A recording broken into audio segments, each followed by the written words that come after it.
हमारे नज़र के कार्यक्रम में आप सबका स्वागत है। आज जो हमारा विषय है वो बाकी विषयों से ज़रा सा एक अलग है। अभी हाल ही में आपने 2 दिन पूर्व देखा विमान हादसा देखा जिसमें 240-42 के करीब जो यात्री थे वो मर गए। आखिर ये हादसा कैसे हुआ ये भी सोचने वाली बात है। इसी विषय को लेकर आज हमारे बीच में है ईश्वर जी, जो इसकी में जो बारीकी से है वो बताएंगे कि आखिर कहाँ कमी रह गई जो प्लेन क्रैश हुआ जो अहमदाबाद से जा रहा था। तो ईश्वर जी, हमारे कार्यक्रम में आने के लिए आपका स्वागत है। धन्यवाद पवन जी, और आपका ये जो दर्शक हैं इनको भी सच्चाई पता चले, हकीकत पता चले कि ये हादसा कैसे हुआ और जनता को कैसे जानकारी मिलेगी कि ये हादसा किसकी गलती से हुआ। तो इसमें मैं यही कहना चाहूँगा कि कारण तो बहुत है। हवाई जहाज़ जब हवा में उठता है तो उस समय उसके ऊपर 4 फोर्स काम कर रहे होते हैं, और जब ये ग्रेविटी से अगेंस्ट लिफ्ट है और ड्रैग से अगेंस्ट मोशन है, तो ये जो चीज़ें ड्रैग से ज़्यादा जब मोमेंटम होगा और ग्रेविटी से ज़्यादा लिफ्ट होगी तो जहाज़ ऊपर उठेगा और आगे बढ़ेगा। ये न्यूटन्स लॉ के ऊपर डिपेंड है जी। तो इसका थोड़ा सा बताएंगे कैसे, मतलब थोड़ा डिटेल में, ताकि लोगों को समझ में आए कि क्या थ्रस्ट है और कैसे प्लेन जब टेक ऑफ करता है तो किस तरह की सिचुएशन होती है। जो जहाज़ जब इंजन स्टार्ट होता है और जिससे वो फोर्स बाहर आता है उसको बोलते हैं थ्रस्ट। और जो थ्रस्ट जब जितना ज़्यादा थ्रस्ट होता है ये हवाई जहाज़ उतनी ही तेज़ी से आगे बढ़ता है, और जब ये आगे बढ़ता है तो उस समय ग्रेविटी और इनर्शिया उसके अगेंस्ट भी काम करता है। तब ये जब आगे बढ़ता है तो उस समय हवाई जहाज़ के कंट्रोल्स वो अप्लाई करते हैं। उसमें एक एलिवेटर और एक फ्लैप ये मेन काम करते हैं। तो फ्लैप जो है वो लिफ्ट को बढ़ाने में मदद करते हैं। और जो जैसे टेक ऑफ जिस एंगल पे अगर प्लेन टेक ऑफ कर रहा है, अगर वो फ्लैप का सही इस्तेमाल किया जाए तो कम टाइम में और कम डिस्टेंस में वो ज़्यादा हाइट पे जा सकता है। नहीं, वो जो फ्लैप है वो फ्लैप आपने देखा होगा हवाई जहाज की जो पंखड़ियाँ हैं उनको विंग्स जो कहते हैं, बैक पोर्शन वाला। हाँ, जो विंग होती हैं उसके पीछे की साइड में एक घूमने वाला पार्ट होता है, फ्लेक्सिबल विंग। हाँ, घूमने वाला पार्ट होता है, और वो जो है सिर्फ लैंडिंग टेक ऑफ के टाइम पे काम आता है। और जो विंग्स के एज के ऊपर एक मूवल पार्ट होता है वो दोनों रेसिप्रोकल मूवमेंट है उनका, मतलब विरोधी मूवमेंट है। एक अगर डाउन होगा तो दूसरा अप होगा, वो टर्निंग में काम आता है। वो टर्निंग में काम आता है। और पीछे की साइड में उसको हम स्टेबलाइजर बोलते हैं। पीछे की साइड में जो कंट्रोल होता है वो कंट्रोल जो है अप डाउन होता है मूवमेंट, उनका दोनों एक जैसा मूवमेंट होता है, दोनों एक साथ या तो नीचे होंगे या ऊपर होंगे। तो वो जो नीचे होता है तब जहाज का नोज अप होता है, उसका फ्रंट एज जो नीचे आएगा तो जहाज का नोज अप होगा। अब इसमें जो क्रैश है, हमें मेन क्रैश की हम बात करें तो इस क्रैश में कई थ्योरी चल रही है। मैंने अलग अलग अखबार पढ़े हैं, इन अखबारों में अलग अलग चीज़ें बताई गई है। कोई कहता है कि इसका जो नोज वो डाउन हो गया, कोई कहता है इसका नोज जो है ज़्यादा अप हो गया। इसको ये जो उसकी वजह से होता है, जो पीछे जो एलिवेटर है उसकी वजह से होता है। और जो पायलट जो उसका जो हैंडल है, जिसको एविएशन लैंग्वेज में कंट्रोल स्टिक बोलते हैं, उसको जो पीछे की तरफ खींचता है तब जहाज का नोज अप होता है। पीछे की तरफ, हाँ, अपनी तरफ खींचता है तो नोज अप होता है। तो वो एक पर्टिकुलर एंगल में आता है, वो एंगल लिमिटेड है और उसको एविएशन की भाषा में एंगल ऑफ अटैक कहा जाता है। तो वो जो है अगर ज़्यादा है, मतलब डिज़ाइन के हिसाब से है, नॉर्मली ये 10 डिग्री से 20 डिग्री के बीच में रहता है, ठीक है ना। इससे ज़्यादा होता है तो जहाज़ आगे बढ़ने की बजाय पीछे आना शुरू हो जाता है, क्योंकि उस पर ड्रैग फोर्स बढ़ जाता है और इसको स्टालिंग पोजीशन बोलते हैं। अचानक अच्छा, ब्लैक बॉक्स की जब बात आती है, कहते हैं कोई भी किसी भी तरह के प्लेन जब क्रैश होता है तो सारी डिटेल्स वो ब्लैक बॉक्स से पता लग जाता है कि ये हवाई जहाज क्रैश हुआ तो क्यों हुआ। तो और जो ब्लैक बॉक्स होता है वो फायर प्रूफ भी होता है, वाटर प्रूफ भी होता है, जिसमें किसी तरह की मतलब चाहे प्लेन पूरा का पूरा ख़त्म हो जाए, लेकिन ब्लैक बॉक्स है वो एकदम सेफ रहता है। तो इस बारे में आप क्या कहना चाहेंगे? ब्लैक बॉक्स में क्या इंडिकेशन मिल सकता है कि ब्लैक बॉक्स में क्या हो सकता है? पवन जी, ब्लैक बॉक्स वास्तव में ब्लैक नहीं होता है। नहीं, नाम ब्लैक बॉक्स, हाँ, उसका ब्लैक इसलिए बोला जाता है कि वो पायलट की गलतियों को उजागर करता है, इसलिए वो पायलट की भाषा में ब्लैक बॉक्स है। आम, हाँ, वो क्योंकि हाँ उसकी कमियों को उजागर करता है। वो टेक्निकल जो लैब्स हैं उनको उजागर करता है। ज़्यादातर ब्लैक बॉक्स जो है पायलट का, या जो पायलट के जो गलतियाँ होती है उनको सुधारने के लिए ब्लैक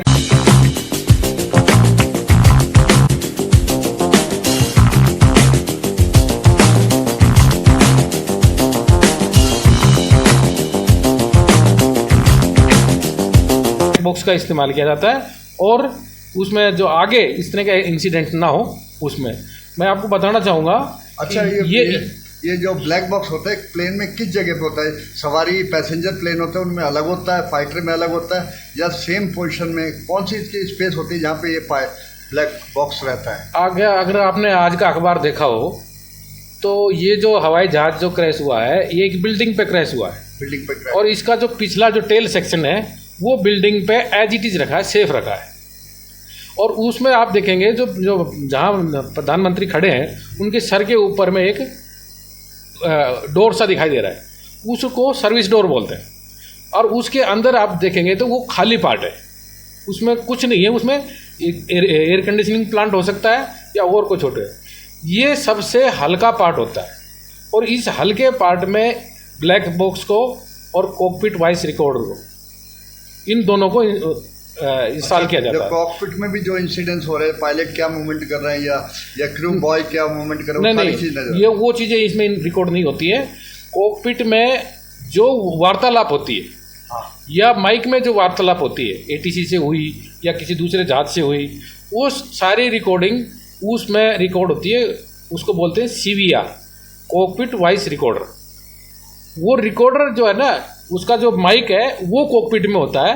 बाकी जो डाटा स्टोरेज यूनिट है जिसमें डाटा इकट्ठा होते हैं वो टेल सेक्शन में होता है, जहाँ पे ये FDR, दूसरी यूनिट है FDR, फ्लाइट डाटा रिकॉर्डर।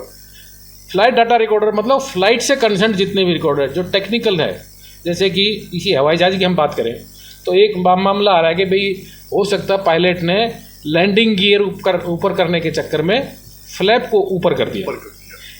अगर ऐसा हुआ है तो FDR में, फ्लाइट डाटा रिकॉर्डर में, ब्लैक बॉक्स में ये चीज़ रिकॉर्डिंग होगी। और ये एक लाइन के रूप में रिकॉर्डिंग होती है, जैसे ECG होता है उसी वे में। ECG तो ये उसमें होता है, मतलब फ्रीक्वेंसी टाइप में होता है। ये फ्रीक्वेंसी टाइप में ये अप डाउन एक सीधी लाइन में होगा, उसका एंगल है।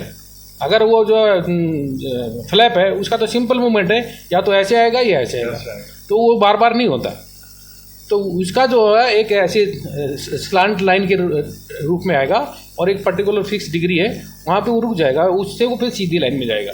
अच्छा, जब ये रनवे पे एक टेक ऑफ करने की बात आ रही थी कि जो अपना जो प्लेन है, ये पैसेंजर प्लेन, ये टेक ऑफ कर रहा था, क्या उस वक्त पायलट को अंदाजा नहीं रहा होगा कि भाई कि इस तरह की कोई मैसे गंभीर सेफ्टी हुई? देखो, इसके लिए आपको ये सिस्टम समझना होगा। जब जहाज टेक ऑफ करने के लिए जाता है और उससे पहले जब इंजन स्टार्ट होता है तो पायलट एक चक्कर मार करके पूरे हवाई जहाज की सराउंडिंग को चेक करता है। फिर वहाँ पे जब इंजन स्टार्ट करता है तो सारे इंजन से रिलेटेड जो पैरामीटर है वो उनको चेक करता है।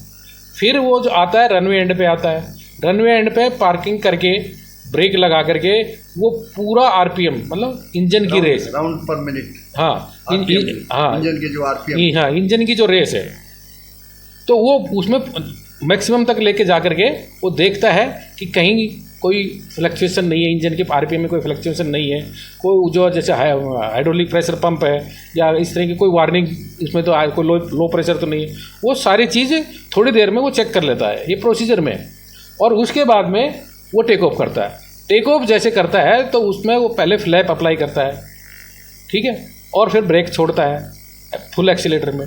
तब वो जाकर के थोड़ा सा रनअप लेता है, रनअप ले करके वो लिफ्ट जनरेट होती है और वो एयरबोर्न हो जाता है। जैसे ही वो रनवे छोड़ता है उस समय ये टेक ऑफ काउंट हो जाता है, उस टाइम टेक ऑफ काउंट हो जाता है। जैसे टायर हाँ, अलग हुए जो take off count हो जो ब्लैक बॉक्स FDR है उसमें जैसे ही वो जो रनवे को छोड़ेंगे, इंजन का जो RPM है जो मैक्सिमम पे जाएगा उस समय वो टेक ऑफ पोजीशन काउंट हो जाती है। जैसे ही वो मैक्सिमम RPM पे जाएगा, फुल स्पीड पे जाएगा, तभी वो ब्रेक छोड़ देगा और उससे पहले की सारी पोजीशन वो तैयारी कर चुका होता है और हवाई जहाज आगे की तरफ में दौड़ता है और जो एक स्पीड ले लेता है तो लिफ्ट हो जाती है। जब जहाज ये अब रनवे को छोड़ता है, क्योंकि इसका स्पैन बड़ा है तो ये कम डिस्टेंस में आपके साथ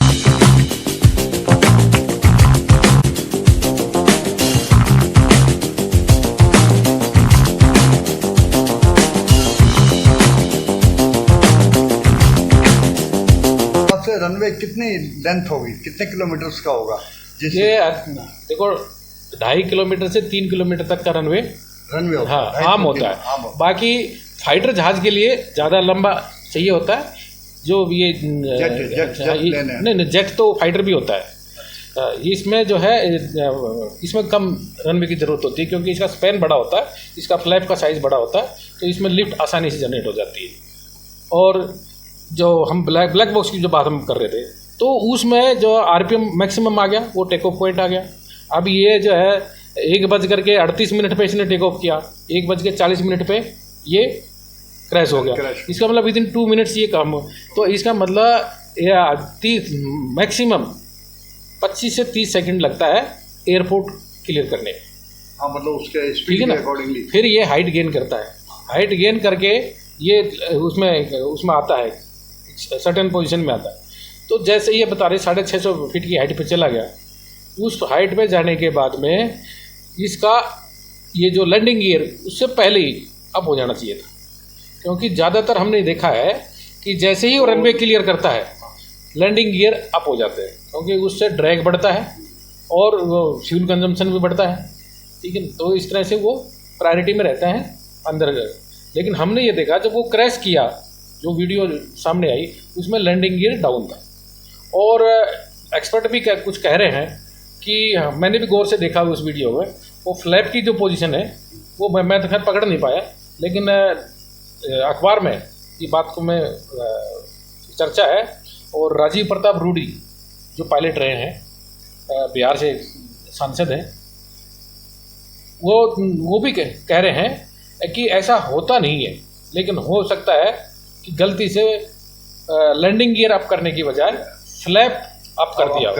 अब वो फ्लैप जो टेकिंग ऑफ करने के टाइम पे फ्लैप अगर आपने अप कर दिया तो लिफ्ट कम होगी, लिफ्ट कम होगी। है गृह मंत्री का बयान है कि 1.25 लाख लीटर इसमें तेल था, और ये लंबी फ्लाइट के लिए, बड़ा जहाज के लिए इतना तेल होता है और मैक्सिमम कैपेसिटी में लेके जाते हैं।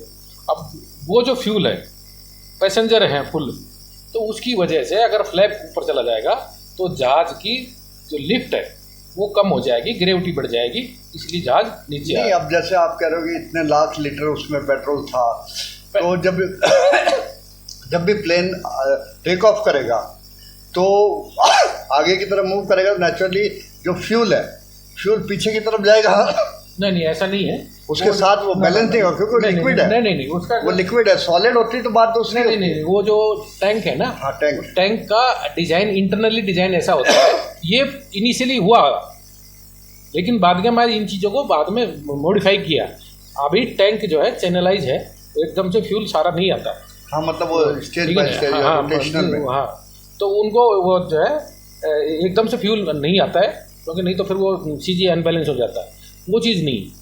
तो इससे जो मेन है, जो फ्लैप है, अगर ये न्यूट्रल हो गया है तो उस समय जो इंजन है, दो इंजन है, उनकी पावर ज़्यादा है, तो वो थ्रोटल बढ़ा करके उस चीज़ को मैनेज कर सकते थे। लेकिन जैसा हम वीडियो में देख रहे हैं कि जहाज ऐसे आ रहा है, पहली बार तो मैंने जब वीडियो देखा तो मुझे ये लग रहा है कि लैंडिंग के टाइम पे फिर कैसे हुआ, क्योंकि जिस हिसाब से आ रहा है उसका टेल सेक्शन डाउन है, नोज सेक्शन ऊपर है।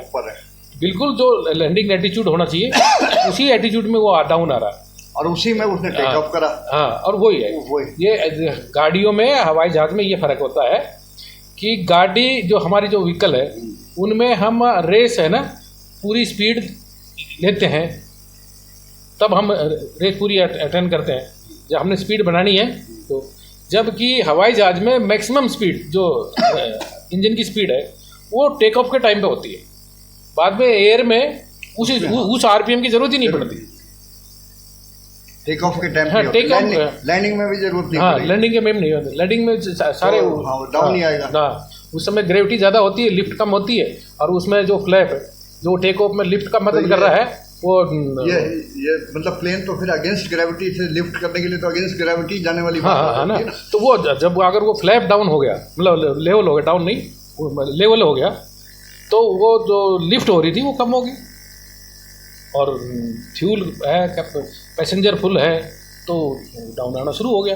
तो अब आपको क्या लगता है कि ऐसे हादसों को किस तरह रोका जाए? नहीं, सरकार को किस तरह से रोका जाना चाहिए? इसमें किस तरह की इम्प्रूवमेंट की जरूरत है कि भाई इस तरह के हादसे निकल भविष्य में ना हो? इसमें देखो, आपको ये टेक्निकल इश्यूज हैं। इसमें जो सर्विसिंग होती है ना जहाज़ों की, सर्विसिंग लेवल पे बहुत मैनिपुलेशन होता है, बहुत वो है, ठीक है ना। लोग ज़्यादा कॉमर्शलाइज हो गए, ज़्यादा बेनिफिट लेने के चक्कर में कुछ चीज़ों से कंप्रोमाइज़ करते हैं। जो इंजीनियरिंग स्टाफ है, लोग उसको पूरा नहीं करते हैं।